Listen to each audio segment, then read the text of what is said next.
Bienvenidos a un nuevo video de filosofía para noveno, décimo y once. Recuerden que hemos estado trabajando un poco algunas temáticas relacionadas con la filosofía en este nuevo curso, como qué es la filosofía, sus definiciones, las diferentes ramas que la complementan para hacer de esta ciencia un elemento fundamental para el pensamiento y la lógica. Hemos hablado un poco del paso del mito al pensamiento lógico, la filosofía, y ahora vamos a darle un cambio fundamental y hablar de algunos filósofos que impactaron la historia de la filosofía y son una base o un pilar fundamental para el pensamiento filosófico moderno. Entre ellos están Sócrates, Platón y Aristóteles. Vamos a hablar un poco del pensamiento y el legado de cada uno de ellos, centrándonos en cada clase que tengamos en uno de estos filósofos. El primero en ser analizado va a ser Sócrates. Entonces vamos a hablar del método socrático y la mayéutica, un viaje al descubrimiento y al entendimiento de su filosofía. Sócrates nace en el 470 a.C. y fallece en el 399 a.C., debido a que es condenado a muerte por corromper a la juventud y supuestamente negar a los dioses atenienses. Porque pues recuerden que la filosofía se contrapone un poco a este pensamiento mítico, como los dioses, todas las creencias que no son lógicas o comprobables. Y pues Sócrates era un filósofo que cuestionaba como tal estas enseñanzas o estos temas de las deidades y los dioses. Su pensamiento fue transmitido a sus filósofos, principalmente a sus discípulos, principalmente a Platón. Se dice que muchos de sus elementos nunca fueron escritos o sus ideas puntualmente por él, sino más adelante con la transmisión de sus discípulos como Platón en otros elementos. En esta clase exploraremos un poco del legado del método mayéutico y el impacto de su pensamiento en la filosofía occidental. Entonces espero les guste la clase. Preguntas o temas de pronto que les hayan causado interés o duda los estaremos trabajando en las clases sincrónicas de filosofía. Podemos iniciar. Entonces hablemos un poco del diálogo socrático, la herramienta filosófica que él planteaba para buscar la verdad, el desafío de las ideas preconcebidas y entender un poco cómo llevaba a sus discípulos a cuestionarse sus ideas de entendimiento. Recuerden que la mayéutica es un método por el cual se busca llegar a una verdad absoluta o a tener una idea muy concreta. Entonces, el método socrático busca la verdad a través de un diálogo constante, guiado por preguntas ingeniosas y la lógica. Se dice que desde ese punto, su pensamiento, que era la mayéutica, tenía tres pasos fundamentales. El primero de ellos era la ironía, donde Sócrates fingía ignorancia y hacía preguntas para que la otra persona se contradijera, tratar de confundirlo, hacerlo dudar. Pero si la persona tenía un pensamiento bastante fuerte y una idea férrea y verdadera, se podía defender de esa ironía. El segundo era refutar, la refutación. Al mostrar que las respuestas eran inconscientes, obligaba a su interlocutor a replantear sus ideas. Entonces empezaba a refutar esa verdad o esa premisa que tenía su discípulo para ver si lo llevaba al error y así replantearse una mejor idea, una mejor hipótesis. Y la última, la búsqueda al conocimiento o del conocimiento. A través de preguntas, guiaba a la persona hacia una verdad sólida. Entonces esas tres fases tenían que pasar una premisa, una hipótesis de sus discípulos para llegar a qué? Al conocimiento real. Por eso nos dice que Sócrates buscaba desafiar las ideas preconcebidas de sus interlocutores, llevándoles a examinar sus propios argumentos. Entonces es como ese método de cuestionamiento filosófico. Entonces, la mayéutica, ¿para qué nos ayuda? O creo que la mayéutica la aplicamos bastante en bastantes momentos de nuestra vida.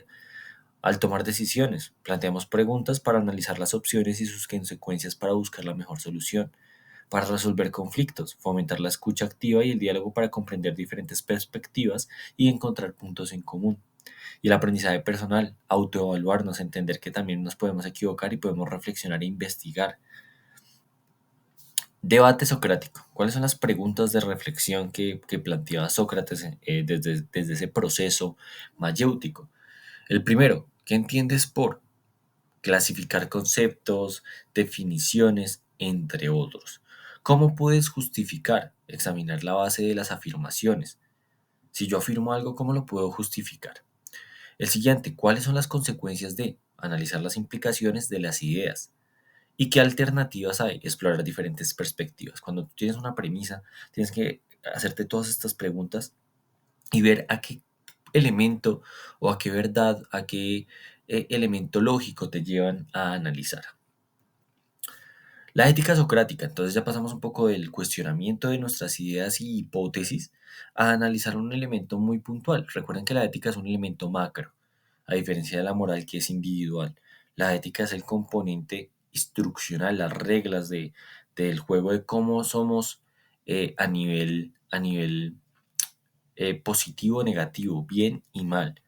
La ética son elementos claros que ya están afirmados de qué es bueno y qué es malo. Entonces, es malo robar.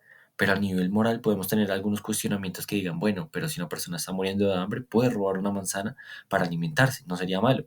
Pero eso es porque nuestra moral ya nos lleva a decir, dependiendo de la situación, podemos ver si es malo o bueno. Pero recuerden que la ética es universal. Entonces, la ética socrática, ¿en qué puntos tangibles o en qué puntos cruciales se basaba? En el autoconocimiento, por eso se conócete a ti mismo, reconocer las propias fortalezas y debilidades, la reflexión, examinar los propios valores y creencias, y el desarrollo personal, donde mejorar continuamente a través de la búsqueda de la virtud. Para él la virtud era una base fundamental de la persona y que debía guiar como tal todas sus prácticas y formas de entenderse, o sea, autoconocerse, autorreflexionar y desarrollarse a través de esa virtud y esa reflexión propia. Entonces vamos a ver, la virtud y el conocimiento y la felicidad eran una conexión absoluta en el ser. A través del conocimiento, no solo de uno, sino del entorno, uno llegaba a la felicidad. Entonces lo primero era comprender el bien y el mal, conocer qué es lo bueno, qué es lo malo. El segundo, la virtud, vivir de acuerdo a la razón y la justicia. Y el tercero, la felicidad, alcanzar el bienestar y la relación personal.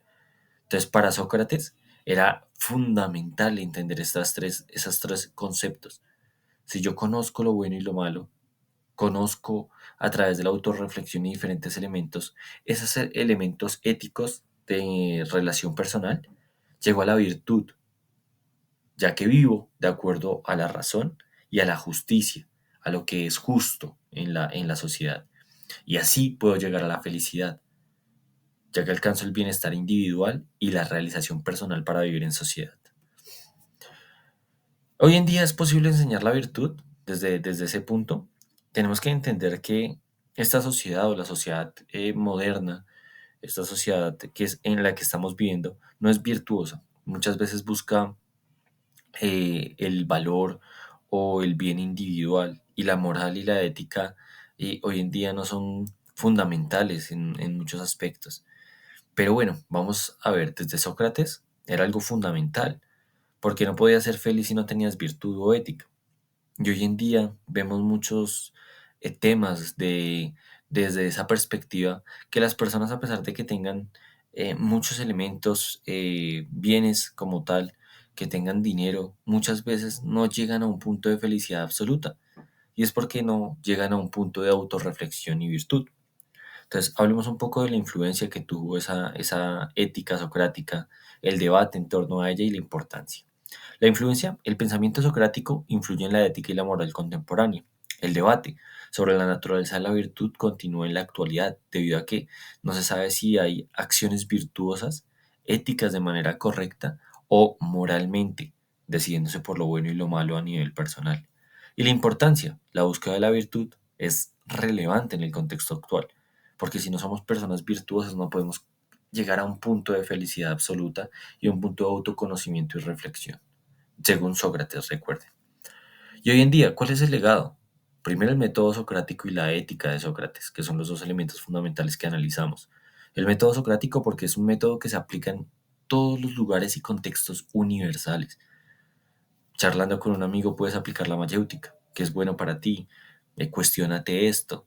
Si crees que o consideras que lo que acabas de decir es correcto, Entonces, cualquier pregunta, cualquier premisa, cualquier cuestionamiento que tú hagas a través de la lógica y del pensamiento es mayéutica. Y gracias a que Sócrates nos dio esa herramienta de entendimiento y nos dijo, miren, tenemos que reflexionar, entender y llegar a un punto de una verdad o una hipótesis absoluta para llegar a un juicio como tal, a una premisa absoluta. Y la ética, la virtud, la autoconciencia, la autorreflexión para llegar a la felicidad. Entonces es muy importante entender el legado de Sócrates y comprender que estos filósofos literalmente fueron la base del pensamiento griego y de otros filósofos en la actualidad que los han tomado a ellos como forma de reflexión para su quehacer filosófico. Entonces, vale, muchísimas gracias por prestarme atención en esta clase. Recuerden que este es el video tutoría, acá hablamos de elementos puntuales y en las clases vamos a estar analizando un poco más abiertamente el pensamiento socrático y haciendo algunos cuestionamientos y algunas actividades. Muchísimas gracias por su atención, chicos, espero vean el video completo y recuerden visitar el apartado de tareas para realizar la actividad de esta semana. Muchas gracias.